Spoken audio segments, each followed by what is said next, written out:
भारत में मुस्लिम आक्रमणकारियों और अंग्रेजों का शासन था, उस दौर में भारत के लोगों की धारणा बना दी गई कि सनातन धर्म अंधविश्वास और पिछड़ेपन का सूचक है। भारत को सपेरों का देश कहा गया और हमारी संस्कृति और परंपराओं का सैकड़ों वर्षों तक मजाक उड़ाया गया, ये कहकर कि ये तो अंधविश्वास है। इस देश के हिंदुओं ने यह भी सुना कि पत्थर में भगवान कैसे हो सकते हैं, यह भी सुना कि किसी नदी में स्नान करने से पाप कैसे धुल सकते हैं। भारत के लोग ये ताने और ये मजाक सैकड़ों वर्षों से सहते चले आ रहे हैं। एक के बाद एक कितनी पीढ़ियां निकल गई जो यही सुनते सुनते चली गई। लेकिन इस महाकुंभ में 66 करोड़ हिंदुओं ने शामिल होकर यह बताया कि अगर ये करोड़ों हिंदू संगम में पवित्र स्नान कर रहे हैं तो यह अंधविश्वास नहीं है, बल्कि ये उनकी आस्था है और दुनिया में किसी को भी हिंदुओं की आस्था का मजाक उड़ाने का कोई अधिकार नहीं है। यही सबसे बड़ी वैचारिक क्रांति है जो भारत में आई है, अपनी संस्कृति को लेकर, अपने धर्म को लेकर, अपनी मान्यताओं को लेकर, अपनी आस्था को लेकर और अपनी भक्ति को लेकर। अब वो संकोच समाप्त हो गया। में ये कहा जाता है कि सनातन धर्म लोगों में जातियों के आधार पर भेदभाव करता है, पूरे समाज को जातियों के हिसाब से बांट दिया गया है। लेकिन इस महाकुंभ ने इस गलतफहमी को हमेशा के लिए दूर कर दिया।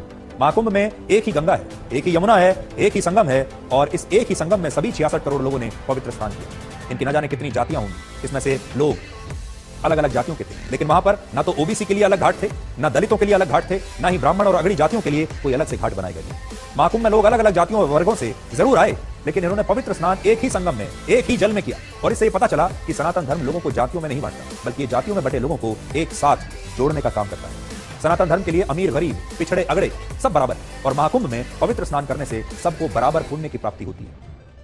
तो वो तमाम विपक्षी नेता जो हमारे देश में जाति के आधार पर जनगणना करवाना चाहते हैं, उनके लिए इस महाकुंभ में एक बहुत बड़ी सीख छुपी हुई है और हमें लगता है कि इस बार के महाकुंभ ने सनातन धर्म के खिलाफ बनी इस धारणा को तोड़ने का काम किया है और इससे उन तमाम नेताओं को यह संदेश चला गया होगा जो जातिगत राजनीति के लिए जातिगत जनगणना कराने की मांग अक्सर करते रहते हैं।